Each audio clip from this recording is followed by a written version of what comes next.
দাদা কি দেখছি 45 টাকায় চিকেন বিরিয়ানি আর মটন বিরিয়ানি 60 টাকায়, সত্যি? আচ্ছা একটু দেখাও না।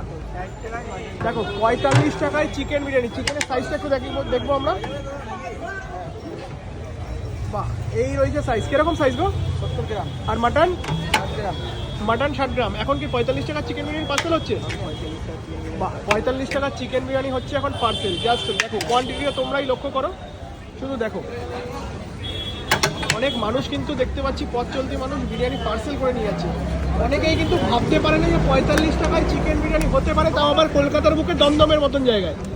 কি দাদা মানে এই পরিকল্পনাটা আসলো কি করে যে এত কম দামে বিরিয়ানি খাওয়াবে? অল্প টাকায় সেল করতে চাই, অল্প লাভে সেল করতে চাই। মানে অল্প লাভে সেল করছো, তাই তো? দাদা চিকেনটা একটু সাইজটা দেখাবে? কতটা সাইজ গো? কত গ্রাম? 200 কত? 70। 70 গ্রামের চিকেন। আচ্ছা দেখো এখন কিন্তু হচ্ছে